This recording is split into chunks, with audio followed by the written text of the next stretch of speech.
ଭାଷାଟି ଶବ୍ଦଟି ହେଉଛି ତମେ କ'ଣ ମୁଣ୍ଡି, କ'ଣ ଆଉ ଭାଷା କିଛି ନାହିଁ।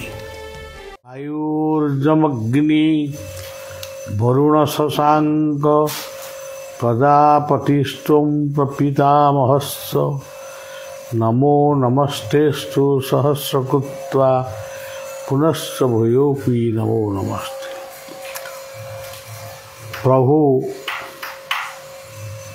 ସର୍ବଶକ୍ତିମାନଙ୍କ ପାଖରେ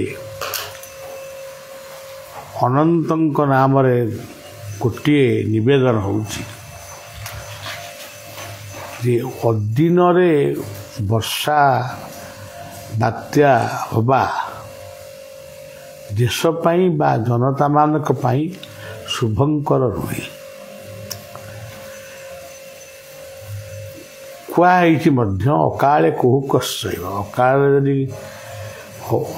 ଅକାଳରେ ଯଦି କୁହୁଡ଼ି ହୁଏ, ଅକାଳେ ବର୍ଦ୍ଧତି ନଦୀ, ନଈ ଯଦି ବଢ଼େ, ଅକାଳେ ବର୍ଷଟି ବାରି, ଯଦି ବର୍ଷା ହୁଏ, ହତ ରାଜା ହତ ପ୍ରଜା।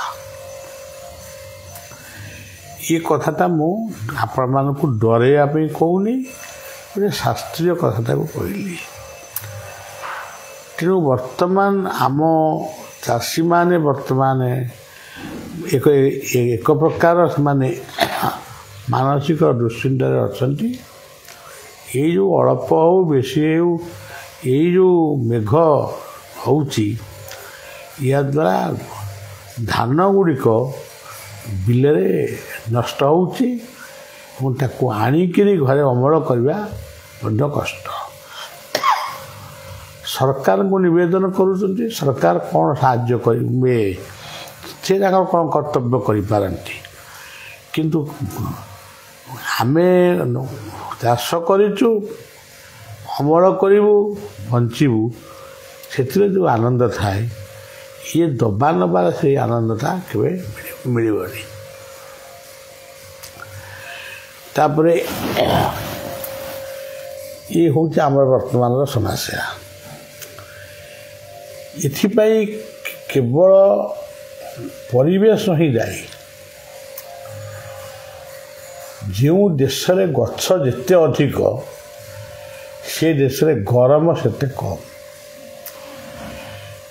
ତ ବିଶ୍ୱରେ ଏକମାତ୍ର ଦେଶ ହେଉଛି ଭାରତ, ଯେଉଁ ଦେଶରେ ଗଛ ସବୁଠାରୁ କମ୍ ଏବଂ ଉତ୍ତାପ ମଧ୍ୟ ଏତେ ବେଶୀ। ଇଏ କଥା ମଧ୍ୟ ସ୍ପଷ୍ଟ ଭାବରେ ବୈଜ୍ଞାନିକମାନେ କହିସାରିଲେଣି। କିନ୍ତୁ ବର୍ତ୍ତମାନ ଶୀତ ଦିନ ବୋଲି ଆମେ ଟିକେ ଶାନ୍ତିରେ ରହିଛେ, କିନ୍ତୁ ଗରମ ଦିନ ଯେତେବେଳେ ଆସିବ ଆମର ସେଇ ପୁରୁଣା କଥା ମନେ ପଡ଼ିବ। ଆଠ ଟିକିଆ ରାସ୍ତା ହେବ, ସେ ବି ଦରକାର। କିନ୍ତୁ ତା ସହିତ ଯେଉଁ ଲକ୍ଷ ଲକ୍ଷ ଗଛକୁ ଆମେ ହାଣିଲେ ଆଠ ଟକିଆ ରାସ୍ତା କରିବା ପାଇଁ, ସେ ଗଛଟାକୁ ପ୍ରଥମେ ଲଗାଇବାର ଆବଶ୍ୟକ ରହିଛି। ଯେତିକି ଗଛ କାଟିଲେ 10 ଗୁଣ ସେ ଗଛ, ଯେଉଁ ଗଛ କାଟିଲେ ତାର 10 ଗୁଣ ଗଛ ଆଗ ଲଗେଇ ସାରିବା ପରେ ତାପରେ ମାନେ ରାସ୍ତା ନିର୍ମାଣ ହେବା ଉଚିତ। ତା ସହିତ ଛୋଟ ଛୋଟ ଦୋକାନ ବଜାର ବସି ଉଠିଥିଲା, ସେମାନେ ଟିକେ ପରିବାର ପ୍ରତିପୋଷଣ କରୁଥିଲେ, ସେମାନଙ୍କ ପାଇଁ ମଧ୍ୟ ସ୍ୱତନ୍ତ୍ର ବ୍ୟବସ୍ଥା ହେବା ଉଚିତ। ଏସବୁ କଥା ବଳିଆ କହୁଛି, କାରଣ ବଳିଆ ହେଉଛି ଜଣେ ସମାଜର ହିତକାରୀ। ମୁଁ ଜଣେ ଆଧ୍ୟାତ୍ମିକ ଲୋକ ବୋଲି ଭାବିବେ ତାହେଲେ ମୁଁ ଏକଥା କହିବିନି। ମୁଁ ଆଧ୍ୟାତ୍ମିକତାକୁ ଦେଖେ ଗୋଟେ ସମାଜ ସଂସ୍କାର ଉପରେ। ସମାଜ ସଂସ୍କାର ଆଧ୍ୟାତ୍ମିକତାର ଗୋଟାଏ ପ୍ରଧାନ ଅଙ୍ଗ। ଦେଖନ୍ତୁ, ରାମଙ୍କ ଜୀବନୀ, କୃଷ୍ଣଙ୍କ ଜୀବନୀ, ଏମାନଙ୍କର ଜୀବନୀ ପରିବେଶ ସହିତ କେତେ ଜଡ଼ିତ ଥିଲା। ଯମୁନାର ଜଳ, କଦମ୍ବ ବନ ବା ତାଳ ବନ, ଖଜୁରୀ ବନ, ଭଗବାନ ରାମଙ୍କର ପଞ୍ଚବଟୀ, ଚିତ୍ରକୂଟ, ମାନେ ପରିବେଶ ସହିତ এই ଅବତାରମାନଙ୍କର ସମ୍ପର୍କ ଅତି ନିବିଡ଼ ଥିଲା। ଏଭଳିକି ଆପଣମାନେ ଦେଖିବେ ନୃସିଂହଙ୍କର ଆବିର୍ଭାବ ସ୍ଥଳୀ ସୀମାଞ୍ଚଳମ୍, ସେଇଟା ହେଉଛି ମାନେ ସମ୍ପୂର୍ଣ୍ଣ ଚନ୍ଦନର ବଣ। ଏବେ ବି ଅଛି କିଛି। ତେବେ ଏ ଦେଶର ନାଁ ହେଇଛି ଭାରତ। ଯେଉଁ ଭରତଙ୍କ ନାଁ ଅନୁଯାୟୀ ଭାରତ ହେଇଛି, ସେ ଭରତ ଜଙ୍ଗଲକୁ ଯାଇଥିଲେ ତପସ୍ୟା କରିବା ପାଇଁ। ଏ କଥା ଜାଣିଲେ ମଧ୍ୟ କୌଣସି ବ୍ୟକ୍ତି କଥାରେ କହିପାରୁଛନ୍ତି କିନ୍ତୁ କାମରେ ସେତିକି ହେଉନି। କେତେକ ଧର୍ମଯାଜକ ମାନେ ତୁଳସୀକୁ ପୂଜା କର ନାହିଁ। ତୁଳସୀ ଆପଣମାନଙ୍କର କ'ଣ କ୍ଷତି କଲା? ତାକୁ ପୂଜା କରିବନି। ତୁଳସୀ ପୂଜାର ପ୍ରକୃତ ପୂଜା କ'ଣ? ତୁଳସୀ ମୂଳରେ ପାଣି ଦେବା, ସେତିକି ହେଉଛି ତୁଳସୀଙ୍କର ପୂଜା। ଆଉ ଯେଉଁ ପୂଜା ତାକୁ ମନମୁଖୀ ଲୋକ କରୁଛନ୍ତି। ତାମାନେ ତୁଳସୀ ଗଛଟା ଏମିତି ଏକ ଔଷଧୀୟ ଗଛ, ତାକୁ ବଞ୍ଚେଇବା ପାଇଁ ତୁଳସୀ ମୂଳରେ ପାଣି ଦିଅ। ବେଲ ଗଛଟି ଏମିତି ଏକ ଗଛ, ତାକୁ ବଞ୍ଚେଇବା ପାଇଁ ତାର ପତ୍ର ବ୍ୟବହାର କର ବା ଶିବଙ୍କ ଉପରେ ତାକୁ ଲାଗି କର। କିନ୍ତୁ ଆମେ ଆଧ୍ୟାତ୍ମିକ ଲୋକ, ଆମେ ଏମିତି ଜାଣିଛୁ ହେ ତୁଳସୀକି ପୂଜା କର, ସେ ବେଲପତ୍ରକୁ ପୂଜା କର, ଆଗେ ପୂଜା କର। କିନ୍ତୁ ଆମ ଭିତରେ ସେ କଥାକୁ ସୃଷ୍ଟି କରିବା ପାଇଁ ଏସବୁ ପୂଜାର୍ଚ୍ଚନାର ଆରମ୍ଭ ହେଇଛି ଏବଂ ଚାଲିବ ମଧ୍ୟ। ଯେଉଁମାନେ କହୁଛନ୍ତି ଆଜି ନ ବୁଝିଲେ ଯେ ମାନେ ବୁଝିବେ। ସେହିପରି ଭାବରେ ବର୍ତ୍ତମାନ ପୃଥିବୀରେ ଗୋଟେ ଧର୍ମ ଯୁଦ୍ଧ ଚାଲିଛି। ଆପଣମାନେ ଜାଣିଥିବେ, ଯେଉଁମାନେ ଲାଇଭ୍ ସବୁଦିନ ଦେଖୁଛନ୍ତି, ମୁଁ ପ୍ରଥମେ କହିଥିଲି ପ୍ରଥମ ଯୁଦ୍ଧଟା ଆରମ୍ଭ ହେବ ଧର୍ମଯୁଦ୍ଧରୁ। ବର୍ତ୍ତମାନ ଧର୍ମଯୁଦ୍ଧ ହିଁ ଚାଲିଛି। ତ ଧର୍ମଯୁଦ୍ଧ ପରେ ଆଉ କେଉଁ ଯୁଦ୍ଧ ହେବ ମୁଁ ସେ କଥା ଚିନ୍ତା କରିନି। କିନ୍ତୁ ବର୍ତ୍ତମାନ ଧର୍ମଯୁଦ୍ଧ କାୟା ବିସ୍ତାର କରି ଚାଲିଛି। ସେଇ ଯେଉଁ ପାଣି ଭିତରେ, ଆକାଶ ମାର୍ଗରେ, ସ୍ଥଳ ଭାଗରେ ଯେଉଁ ସବୁ ହେଉଛି, ଫୁଟୁଛି ବାଣ ଭଳି ବମ୍ ଫୁଟୁଛି କି ଡ୍ରୋନ୍ ଯାଉଛି, ତାଦ୍ୱାରା ପରିବେଶ ବିଷାକ୍ତ ହେଉଛି। ଯେଉଁଦିନ ଜନସାଧାରଣମାନେ ତାଙ୍କ ନେତୃବୃନ୍ଦଙ୍କ ପାଖରେ ହରତାଳ ଆରମ୍ଭ କରିବେ, ଏ ଯୁଦ୍ଧ ବନ୍ଦ କର, ଶାନ୍ତିରେ ବଞ୍ଚିବା ପାଇଁ ଆମକୁ ସହାୟ ହେବ, ସେଇଦିନ ଯୁଦ୍ଧ ହୁଏତ ବନ୍ଦ ହେଇପାରେ। ତେବେ ଯାହା ହଉ, ବର୍ତ୍ତମାନ ଆମେ ଯେଉଁ ପଢ଼ୁଥିଲୁ ତଉ ଶାନ୍ତି, ଅନ୍ତରିକ୍ଷ ଗୁଙ୍ଗୁ ଶାନ୍ତି, ବନସ୍ପତି ଓ ଶାନ୍ତି, ତାକୁ ଖାଲି ଆମେ ପଢ଼ିଲେ କ'ଣ ଶାନ୍ତି ହେଇଯିବ? ବ୍ରାହ୍ମଣମାନେ ଯଜ୍ଞକୁଣ୍ଡରେ ଯଜ୍ଞ ସାରିଲା ପରେ ସେମାନେ ପୂର୍ଣ୍ଣାହୁତି ପର୍ବରେ ସେମାନେ ଏ ମନ୍ତ୍ରଟିକୁ ପଢ଼ନ୍ତି। କାହିଁକି ପଢ଼ନ୍ତି? ସିଏ ପଢ଼ନ୍ତି କିନ୍ତୁ ବୁଝାନ୍ତିନି। ଆଉ ଯଦି ବି ଜଣେ ବ୍ରାହ୍ମଣ କହିବ ମୁଁ ବୁଝେଇବି, ତାକୁ କେହି ଶୁଣିବେନି। ସୀତାଙ୍କୁ ରାବଣ ନେଇଗଲା ଏକଥା କହିଲେ ଯେତିକି ଲୋକ ଶୁଣିବେ, ଦଉ ଶାନ୍ତି କ'ଣ, ଅନ୍ତରିକ୍ଷ ଗଙ୍ଗୁ ଶାନ୍ତି କ'ଣ, ପୃଥିବୀ ଶାନ୍ତି କ'ଣ, ବନସ୍ପତି ଶାନ୍ତି କ'ଣ, ସେ ବିଷୟରେ କ'ଣ ନା ଲୋକ ଯାହାର କହୁଛି ଆଉ କ'ଣ। ପ୍ରତ୍ୟେକ ଜିନିଷର ଗୋଟେ ତତ୍ତ୍ୱ ବି ରହିଛି। ସେମିତି ଗୋଟେ ନିର୍ଦ୍ଦିଷ୍ଟ ସମ୍ପ୍ରଦାୟର ଲୋକ ବ୍ରାହ୍ମଣମାନଙ୍କ ଉପରେ ସେ କ'ଣ ପାଇଁ ରାଗିଗଲେ ଆମେ ଜାଣିନୁ। ଆମେ ବାଟରେ ଆସୁଛୁ ସେ ଫୋନ୍ରେ ତାଙ୍କ ବିତର୍କଟାକୁ ଶୁଣିଲୁ। ସେ ଭାଷା ବ୍ୟବହାର କରୁଛନ୍ତି ଶିକ୍ଷିତ ବ୍ୟକ୍ତି। ସେ ଭାଷାଟି ଶବ୍ଦଟି ହେଉଛି ତମେ କ'ଣ ମୁଣ୍ଡି, କ'ଣ ଆଉ ଭାଷା କିଛି ନାହିଁ? କହିପାରିଥାନ୍ତ ଯଦି ତୁମକୁ ଭାଷା ଜ୍ଞାନ ନାହିଁ, ତାହେଲେ ଆମ ଭଳି ମୂର୍ଖ ଲୋକ ଆପଣମାନଙ୍କୁ ବୁଝେଇ ଦେଉଛି ତମେମାନେ କ'ଣ ହିନ୍ଦୁ ଧର୍ମର ପ୍ରଥମ ଲୋକ? ତମ ପୂର୍ବରୁ କ'ଣ ଧର୍ମ ନଥିଲା ନା ରହିବନି? ଏମିତି କହିପାରିଥାନ୍ତେ। ଇଏ ସବୁ ମୁଣ୍ଡି, ସିଏ କେବେ ମୁଣ୍ଡି, ଏମାନେ କେବେ ତମେ ମୂର୍ଖ।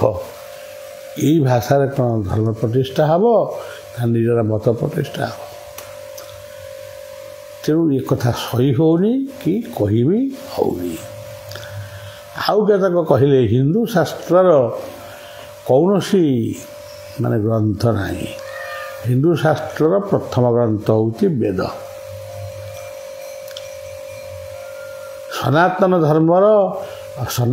ଧର୍ମର ଆଗରୁ ଯେଉଁ ଧର୍ମଟି ସୃଷ୍ଟି ହେଇଥିଲା ସେ ହେଉଛି ସାରନା ଧର୍ମ। ଏଟା ହେଉଛି ପ୍ରକୃତିଗତ ଧର୍ମ। ତେଣୁ ନାହିଁ କ'ଣ? ହଁ, ବେଦରୁ ବିଭିନ୍ନ ପ୍ରକାର ହେଇଯାଇଛି ଶାସ୍ତ୍ର, ସେ ତା ବାର୍ତ୍ତାରେ ସେ ଥାଉ। ଆପଣମାନେ ବେଦ ପଢ଼ୁନାହାନ୍ତି, ଆଜି ଗୀତା ବି ପଢ଼ିବେ, ସେଇଟା ବି ବେଦ। ଭାଗବତ ପଢ଼ିଲେ ସେଇଟା ବି ବେଦ। କହିଛନ୍ତି ବେଦୁ ହୋଇଲା ନାନା ଗତି, ତା ତତ୍ତ୍ୱ କେହି ନ ଜାଣନ୍ତି ଭାଗବତ କଥା। ଇଏ ଗୀତା କହିଲେ ବେଦେଷୁ ଯଜ୍ଞେଷୁ ତପସ୍ସୁ ରହିବ। ବେଦକୁ ଛାଡ଼ିକିରି କିଏ ଧର୍ମ ପ୍ରଚାର କରୁଛୁ କି? ଆମେ ତାକୁ ପଢ଼ିନୁ, ବୁଝିନୁ। ଯଦି ଆପଣମାନେ ବୁଝିପାରୁଛନ୍ତି, ଏତେ କଥା ବୁଝିପାରୁଛନ୍ତି, ବ୍ରାହ୍ମଣମାନଙ୍କୁ ଏମିତି ଭାଷା କହିପାରୁଛନ୍ତି, ମୁଣ୍ଡି କହିପାରୁଛନ୍ତି, ତାହେଲେ ଆପଣମାନେ ନିଶ୍ଚିତ ଭାବରେ ଶିକ୍ଷାବିତ୍। ଆପଣମାନେ ନିଜର ଶିକ୍ଷା ସଂସ୍କୃତିକୁ ନେଇ କେଉଁ ଭାଷା ପ୍ରୟୋଗ କରିବେ ଏବଂ ଆମମାନଙ୍କୁ ବୁଝାନ୍ତୁ ସେ ଧର୍ମଟା କେମିତି ହେବା ଉଚିତ। ଆଉ ଗୋଟେ ଧାଡ଼ି ସେଇ ଯୁକ୍ତିରୁ ମୁଁ ଶୁଣିଲି ଯେ ହିନ୍ଦୁ ଗୋଟେ କ'ଣ କହିଲେ, ହିନ୍ଦୁ ଗୋଟେ ଧର୍ମ ନୁହେଁ, ହିନ୍ଦୁ ହେଉଛି ଗୋଟେ ଲାଇଫ୍ ଷ୍ଟାଇଲ୍। ଆଚ୍ଛା, ହିନ୍ଦୁ ଯଦି ଲାଇଫ୍ ଷ୍ଟାଇଲ୍, ଯେଉଁଟା ଇଂରାଜୀରେ କହିଲେ ମହାଶୟ, ଲାଇଫ୍ ଷ୍ଟାଇଲ୍ କ'ଣ ଆଉ ଧର୍ମ କ'ଣ? ଆ ଭିତରେ ତଫାତ୍ କ'ଣ? ତାହେଲେ ସେଇ ହିନ୍ଦୁର ଲାଇଫ୍ ଷ୍ଟାଇଲ୍ଟାକୁ ପରିଷ୍କାର ଭାବରେ ଯଦି ସେ ମହାଶୟଙ୍କ ପାଖରେ ପହଞ୍ଚିବ, ଆମେ ପତ୍ର ଖଣ୍ଡେ ଦେବୁ, ତଥାପି ଆମେ କହୁଛୁ ତାକୁ ପଚାରିବେ ଯେ ଲାଇଫ୍ ଷ୍ଟାଇଲ୍ କ'ଣ? ମୁଁ ସକାଳୁ ଉଠେ, ମୋ ଲାଇଫ୍ ଷ୍ଟାଇଲ୍ ଏଇଟା। ମୁଁ ଲୁଗା ପିନ୍ଧେ, ଲାଇଫ୍ ଷ୍ଟାଇଲ୍। ମୁଁ ମାଳି ପିନ୍ଧେ, ଲାଇଫ୍ ଷ୍ଟାଇଲ୍। ମୁଁ ଦେବାର୍ଚ୍ଚନ କରେ, ଇଏ ଲାଇଫ୍ ଷ୍ଟାଇଲ୍। ସୂର୍ଯ୍ୟଙ୍କୁ ପାଣି ଅର୍ଘ୍ୟ ଦିଏ, ତ ଇଏ ଲାଇଫ୍ ଷ୍ଟାଇଲ୍ ଆଉ ଧର୍ମ କ'ଣ ଅଲଗା ହେଲା? ଯେଉଁ ଶବ୍ଦ ବ୍ୟବହାର କରୁଛନ୍ତି ଦୟାକରି ସେ ଶବ୍ଦଟାକୁ ନଷ୍ଟ କରନ୍ତୁନି। ତାକୁ ଗୋଟେ ସବୁଗୁଡ଼ାକ ଆମେ କହିବା ବୋଲି, ତର୍କ କରିବା ବୋଲି ସବୁଗୁଡ଼ାକ କାଟିକିରି ଖଣ୍ଡନ କରିବା, ସେଇଟା ଉଚିତ ନୁହେଁ। ତେଣୁ ବର୍ତ୍ତମାନ ଘୋର ଯେଉଁଟା ମହାପୁରୁଷମାନଙ୍କ ଭାଷାରେ ଏଇଟା ଗୋଟେ ଘୋର କଳି ବୋଲି କହନ୍ତି, ମୁଁ ତାକୁ କହୁଛି ଘୋର ଗୋଟେ ଅଡ଼ୁଆ ସମାଜ। ଇଏ ପୁଣି ଶୃଙ୍ଖଳିତ ହେବ। କାଳେ ବସନ୍ତୁ ପର୍ଯ୍ୟନ୍ନ ପୃଥିବୀ ଶସ୍ୟଶାଳିନୀ। ମହାପୁରୁଷମାନଙ୍କର ଏ ବାକ୍ୟ ନିଶ୍ଚୟ ସତ୍ୟ ହେବ। ତେଣୁ ଦୟାକରି ମୁଣ୍ଡି କହୁଥିବା ବ୍ୟକ୍ତି ସେ ମୁଣ୍ଡ ବରଂ କୁହନ୍ତୁ, ମୁଣ୍ଡି କାହିଁ କହୁଛନ୍ତି? ଆଉ ମୁଣ୍ଡ ନ କହିକି ମୁଣ୍ଡି କହିବା, ଷ୍ଟାଇଲ୍କୁ ଆମେ ଧର୍ମ ନ କହିବା, ଆଉ କ'ଣ କହିବା? ଲାଇଫ୍ ଷ୍ଟାଇଲ୍ଟା ଧର୍ମ ନୁହେଁ।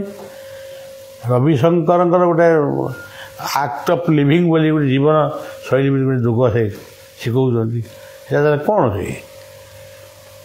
ତେଣୁ ମୋ ମତରେ କେମିତି ଆମେ ବୁଝିବା, କେମିତି ଆମେ ଅନ୍ୟକୁ ବୁଝେଇବା, ସେଥିପ୍ରତି ଟିକେ ଧ୍ୟାନ ଦେବେ ବୋଲି ମୁଁ ସେଇ ମହାଶୟମାନଙ୍କୁ ନିବେଦନ କରୁଛି।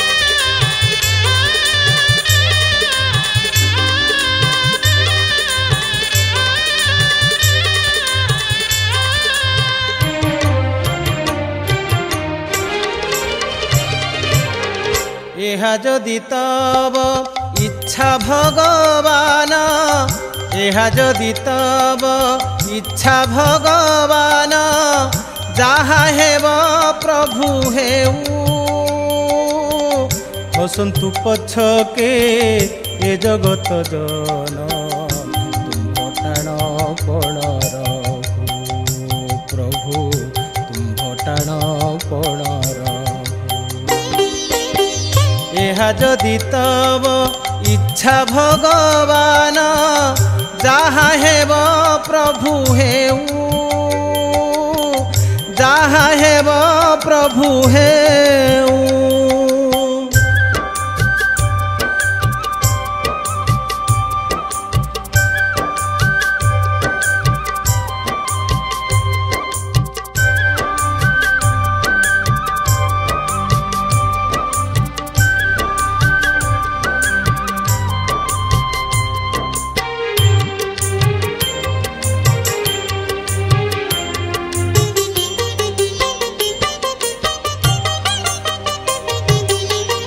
आम भोली केते आसीबे जगते, जीवे केते चाहूँ चाहूँ। आम भोली केते आसीबे जगते, जीवे केते चाहूँ चाहूँ।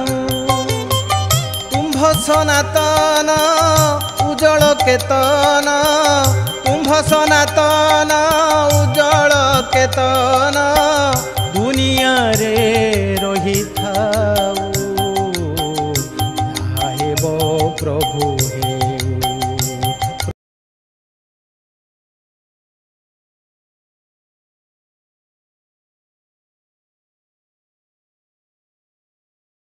माता जी लक्ष्मी और नारायण है। आपका मकान में जो बाल बाल है सब देव, इंद्र, चंद्र, सूर्य, सूरज, चंद्रमा, ये सब स्वरूप विद्यमान है। जिस मकान में शांति नहीं है, सम्मान नहीं है, मीठा भाषा नहीं है, ये मकान वैकुंठ नहीं होगा, ये नरक होगा। ये नरक से उद्धार होने के लिए नाम करो। नाम ही एकमात्र संभव है। महाप्रभु चैतन्य सुंदर बोले थे, हरेर नामैव केवलम, हरेर नामैव केवलम, हरेर नामैव केवलम, फलो नास्त्यैव नास्त्यैव नास्त्यैव भक्तिरन्यथा। नाम व्यतिरेक मुक्ति ना है, शांति ना है, दर्शन ना है, कुछ नहीं होगा। नाम करो, मुखे पढ़ो नाम, हाथे करो काम। इसी देश में, इसी वेश में, इसी हाल में रहो। राधा रमन, राधा रमन, राधा रमन, इसी देश में, देश में, इसी हाल में रहो।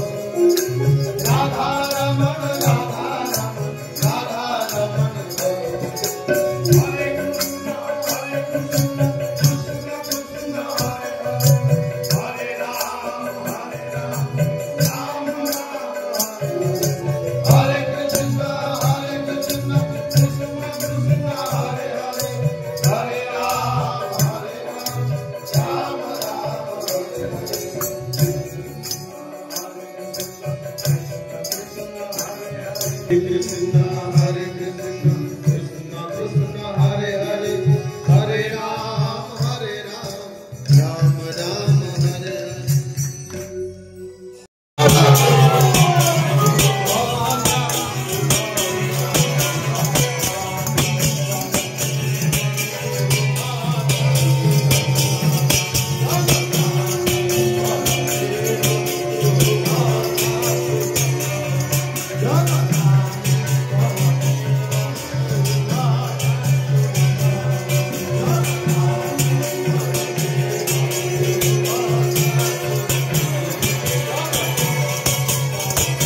जय।